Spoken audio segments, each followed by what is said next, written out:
할렐루야. 바울이 쓴 편지는 전부 다 서신서입니다. 편지입니다. 그러니까 편지라고 제가 말씀드렸죠. 바울이 성경에 기록한 13권의 책은 다 편지입니다. 그리고 그 편지를 보낸 것에는 각각의 목적이 있습니다. 편지를 쓴 목적이 있습니다. 지난주에도 제가 말씀드렸지만 이 바울이 쓴 13개의 편지는 크게 보면은 수신자에 따라서 두 개로 나눠집니다. 한 부류는 교회에 보낸 편지고 한 부류는 사람에게 보낸 편지라고 말씀드렸었죠. 교회를 향해 보낸 편지에는 대부분 어떤 목적을 가지고 있냐면은 그 교회가 가지고 있는 문제들에 대해서 이야기를 하는, 문제를 어떻게 해결해라 혹은 이거에 대한 신학적인 것들, 이런 것들에 대해서 가르쳐주기 위해서 쓴 편지들입니다. 그 목적이 거기에 있다는 것이죠. 그리고 사람에게 보낸 편지 또한 고유의 목적이 있습니다. 편지마다 목적이 있어요. 그렇다면 오늘 우리가 말씀을 보고 있는 이 디모데서의 목적은 무엇이었을까요? 바울이 디모데에게 편지를 쓴 이유가 무엇이었느냐 하는 것이죠. 아마도 바울이 디모데에게 편지를 쓴 이유는 자신의 뒤를 이어 에베소 교회를 섬기고 있는 디모데에게 사역자의 마음가짐이나 또 사역의 방향이나 또 사역의 방법이나 이런 것들에 관해서 권면을 하고 충고를 하고 이야기를 해주고 싶었던 것 같습니다. 이게 한 가지 이유입니다. 그리고 바울이 디모데에게 편지를 쓴 또 중요한 한 가지 이유가 또 있습니다. 그게 뭐냐면요, 사역자에게 어려움이 있을 때 이 어려움들을 하나님의 은혜로 버티고 이겨내야 한다라는 것을 권면하기 위해 편지를 썼습니다. 특히 이 어려움 중에는 어떤 것이 포함되어 있냐면은 교회를 어지럽히는 세력들, 이단의 세력들, 이런 것들로 인해서 어려움이 있을 때 어떻게 해라, 특히 믿음으로 이겨내라, 이런 권면을 하기 위해서 디모데에게 편지를 쓴 거예요. 그런데 이런 권면을 하기 위해서 사실 바울에게 먼저 필요했던 것은 자신의 경험을 디모데에게 먼저 이야기를 해주는 것이었습니다. 그러니까 예를 들어서 이런 거예요. 우리가 우리의 자녀들에게 너네 공부 열심히 해야 돼. 공부 열심히 해야 나중에 사회에 가서도 너희가 좀 더 잘 살 수 있어. 좀 더 성공할 수 있어. 그렇게 이야기를 할 때 우리의 경험을 같이 이야기를 하잖아요. 아빠가 어렸을 때 공부를 열심히 하지 못한 것을 후회해. 혹은 아빠가 열심히 공부를 했더니 이렇게 되었더라. 이렇게 이야기를 해줘야 더 효과적으로 전달할 수 있잖아요. 바울도 디모데에게 사역자로서 자신이 겪었던 그 어려움들을 먼저 이야기를 해줘야, 그리고 자기가 어떻게 그것들을 이겨냈었는지를 이야기를 해줘야 디모데가, 이 편지를 받는 디모데가, 어려움 가운데 있었던 디모데가 그것을 공감할 수 있었다라는 것이죠. 많은 사람들은 어려움이 왔을 때 그 어려움이 자신에게만 있다고 생각을 해요. 그리고 자신이 겪는 어려움이 가장 크다고 생각을 하죠. 많은 사람들이 그래요. 그런데 그래서 그 사람들에게 가장 권면을 잘 해줄 수 있는 사람은 그 사람이 겪고 있는 어려움과 같은 어려움을 겪는다거나 혹은 그보다 더한 어려움을 겪었던 사람들, 그런 사람들이 해주는 위로, 그런 사람들이 해주는 권면만이 그 사람들에게 더 효과적으로 전달이 된다라는 거예요. 그래서 오늘 바울은 자기가 겪고 있었던 문제들, 또 자기가 어떤 사람이었었는지, 사역자로서 어떻게 부르심을 받았는지 그런 것들에 관해서 이야기를 하고 있다라는 거예요. 디모데서를 기록한 목적, 또 디모데서의 내용들에 그런 것들이 있다라는 것이죠. 오늘 본문은 바울이 수많은 어려움에도 왜 자신이 예수님을 버리지 않고 사명을 감당하고 있는지를 이야기를 해주고 있는 본문이에요. 오늘 본문에서 바울은 자신을 충성되이 여겨서 직분을 맡기신 예수님께 감사하는 마음을 가지는 그 고백으로 이야기를 시작합니다. 그리고 그것이 감사한, 자신에게 직분을 맡겨주신 그 이유를 감사하고 있는 그 이유에 관해서, 그것이 감사한 이유에 관해서 이렇게 이야기를 하고 있는 거예요. 13절 말씀을 현대인의 성경으로 이렇게 이야기합니다. 내가 전에는 하나님을 모독하고 성도들을 핍박하던 난폭한 사람이었으나 믿지 않을 때에 모르고 한 짓이므로 하나님께서는 나를 불쌍히 여겨주셨습니다. 바울은 자신이 하나님을 모독하고 성도들을 핍박하던 사람이었다라고 고백을 하고 있습니다.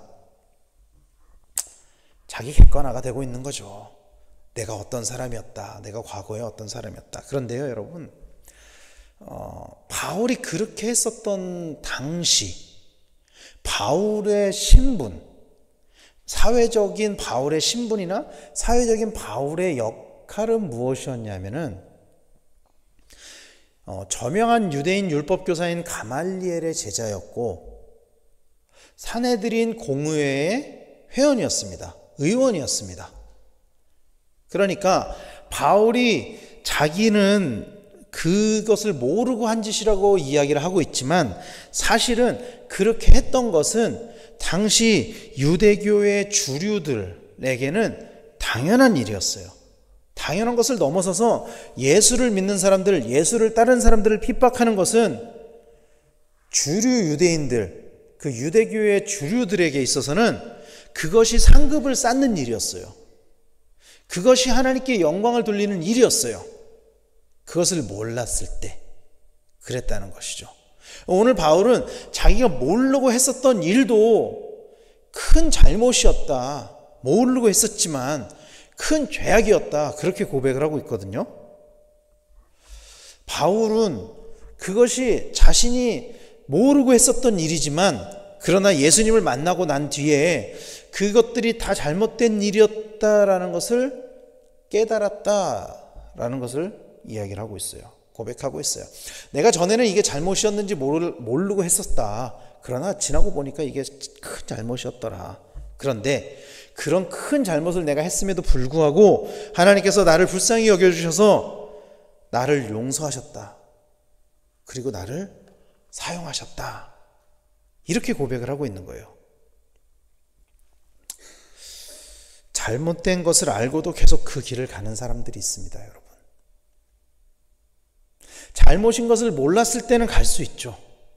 그러나 그것이 잘못이라는 것을 알고도 여전히 그 길을 가는 사람들이 세상엔 참 많아요.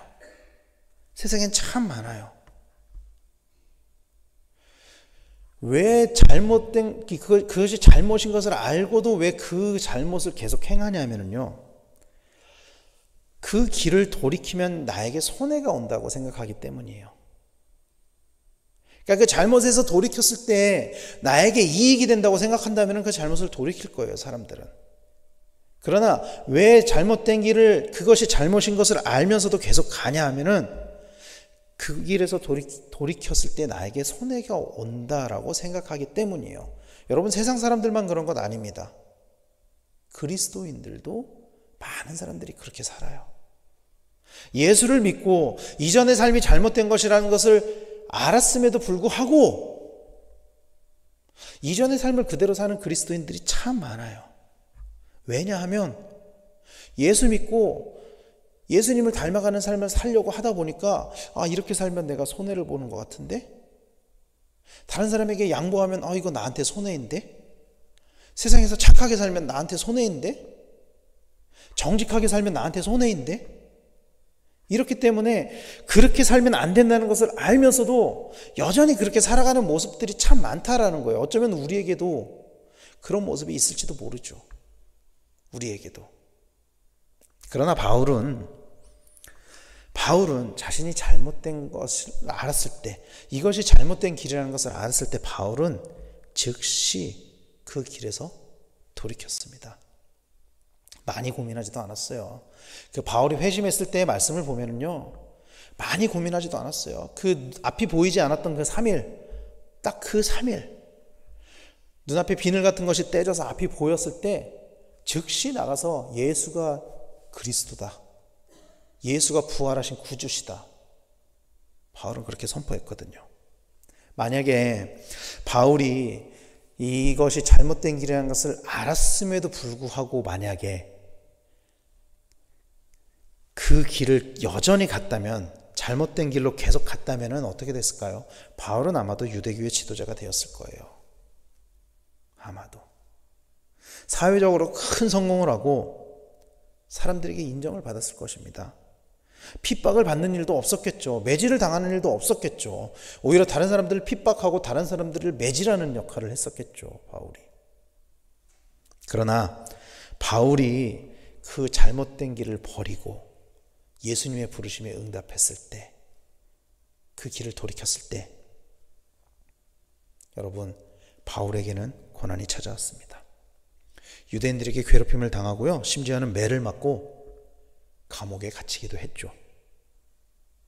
그러나 그럼에도 불구하고 그는 원래의 길로 돌아가지 않았어요. 매를 맞았음에도, 핍박을 받았음에도, 감옥에 갔음에도 원래의 길로 돌아가지 않았습니다. 왜냐하면 그 길이 잘못된 길이라는 것을 알았기 때문입니다. 알았기 때문이에요.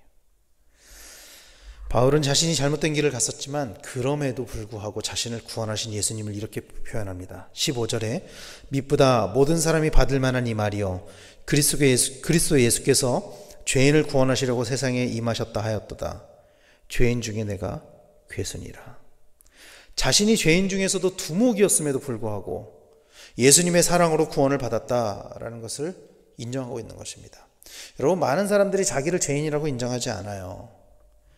도덕적으로 또 양심적으로 살아간다고 생각하죠. 교회를 다니는 사람들도 마찬가지고요. 세상 사람들도 그렇게 살아가요. 내가 뭐 그렇게 큰 잘못을 했어? 내가 왜 죄인이야? 내가 무슨 잘못을 했어?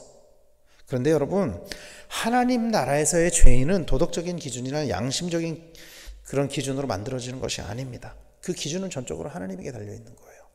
그 기준은 전적으로 하나님에게 달려있는 거예요. 하나님이 보시기에 바울은 틀림없는 죄인이었어요. 사회적으로 바울은 죄인이 아니었죠. 당시에. 사회적으로 보면은 바울은 누구보다도 율법을 잘 지킨 사람이었어요. 사회적으로 보면은 바울은 아주 훌륭한 젊은이였습니다. 그러나 하나님의 기준으로 봤을 때 바울은 틀림없는 죄인이었어요. 그러나 그런 바울도 하나님은 사랑하셔서 그의 삶을 돌이키게 하셨다는 것을 믿으시길 바랍니다. 그때 바울이 하나님께 응답해서 자신의 삶을 돌이켰기 때문에 하나님께서 바울을 사용하신 거예요. 돌이켰기 때문에. 그것이 잘못이라는 것을 알았을 때 그것을 버렸기 때문에 하나님께서 바울을 사용하셨다는 것입니다. 또 반대로 이야기하면은 하나님께서는 바울을 사용하시기 위해 바울의 삶을 돌이키셨어요. 바울을 사용하시기 위해 바울에게 은혜를 주셨다는 것입니다. 그래서 바울은 하나님께서 자신을 구원하신 이유, 하나님께서 분명하게 자신을 구원하셨는데 왜 자신을 구원하셨는지, 왜 하나님께서 이런 일을 하셨는지 그 이유에 관해서 16절에서 이렇게 설명하고 있어요. 우리말 성경에서 이렇게 이야기합니다.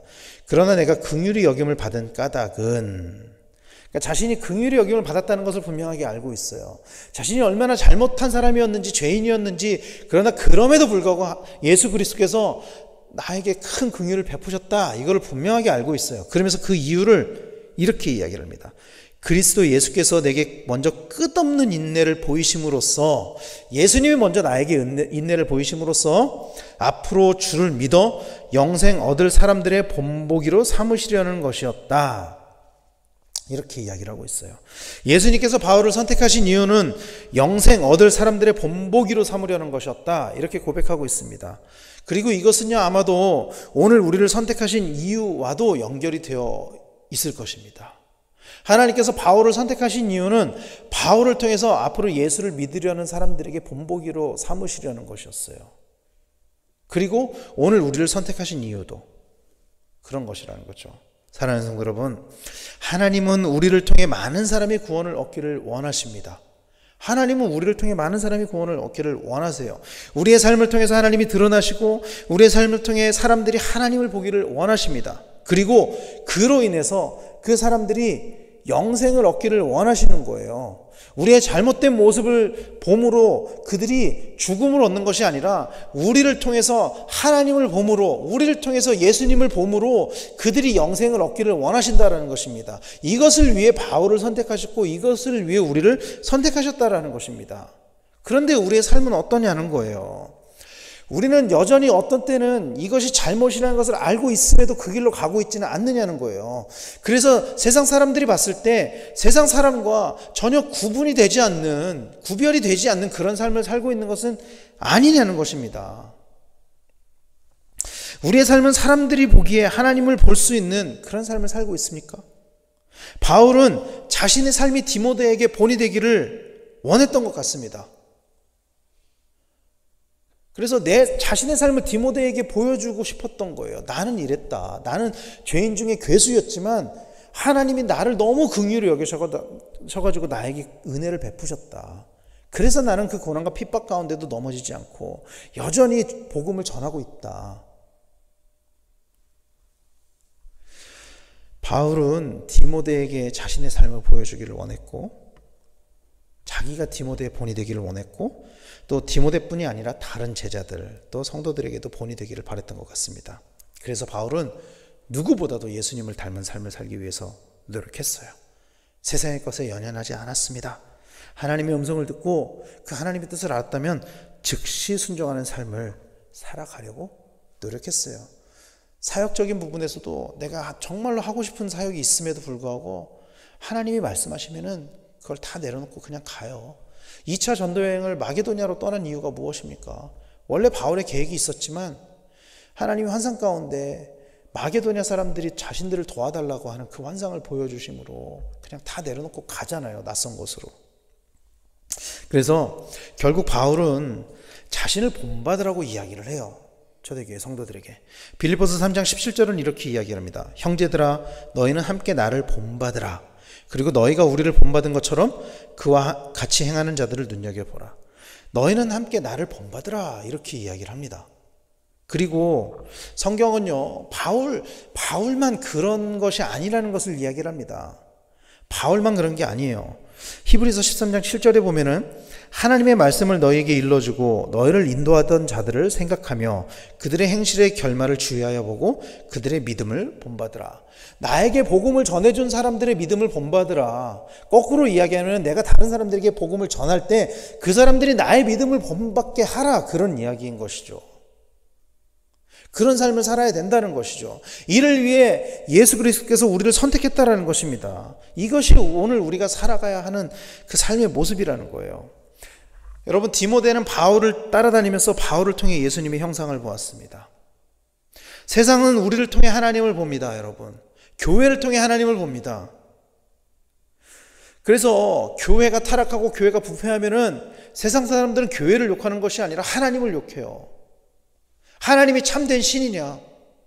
예수님이 참된 신이냐? 예수님이 그렇게 하라고 가르쳤냐? 이렇게 이야기를 한다는 거예요. 우리가 그렇게 살면, 예수를 믿는다는 우리가 잘못된 삶을 살면은 우리가 욕먹는 것이 아니라 우리를 보면서 예수님을 욕한다고요, 여러분. 예수가 너한테 그렇게 살라고 가르쳤냐? 예수의 가르침이 그거냐? 여러분, 우리를 통해 세상 사람들이 무엇을 보고 있습니까? 우리의 삶에는 예수님을 닮은 삶이 있습니까? 바울은요, 예수님을 믿은 후에 자신의 삶을, 바울은 예수님을 믿고 난 이후에 자신의 삶을 이렇게 고백합니다. 갈라디아서 2장 20절입니다. 내가 그리스도와 함께 십자가에 못 박혔나니 그런즉 이제는 내가 사는 것이 아니요 오직 내 안에 그리스도께서 사시는 것이라. 이제 내가 육체 가운데 사는 것은 나를 사랑하사 나를 위하여 자기 자신을 버리신 하나님의 아들을 믿는 믿음 안에서 사는 것이라. 바울은 이렇게 고백했어요. 오직 내 안에 그리스도께서 사시는 것이라. 그런데 우리는 여전히 내 안에 내가 살고 있는 것은 아니냐는 거예요. 여전히. 여러분, 우리의 더러운 그 본래의 모습을 예수님이 씻어주셨어요. 보혈로 깨끗하게 씻어주셨어요. 그런데 그럼에도 불구하고 그 깨끗해진 모습으로 우리는 원래의 모습, 그 세상 사람들이 보이는 그 눈에는 세상 사람들과 똑같은 모습으로 살아가고 있지는 않느냐는 거예요. 우리의 삶의 방식이. 오직 예수님을 닮은 모습으로 살아가는 우리 성도님들이 되시기를 간절히 축원합니다. 우리를 통해 세상이 예수님을 볼 수 있도록 여러분, 우리는 나를 죽여야 됩니다. 그리고 주님만 드러나는 삶을 살아가는 우리 성도님들이 되시기를 간절히 축원합니다.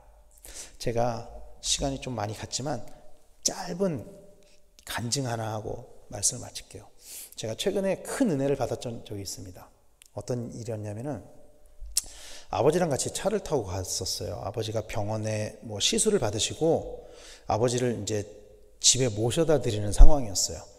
그런데 길을 가다가 저한테는 좀 낯선 길이었는데 차선이 좀 특이해가지고 이 사거리에서 우회전 차선에서 직진을 해야만 하는 상황이었어요. 왜냐하면 줄이 쭉 서 있는 거예요.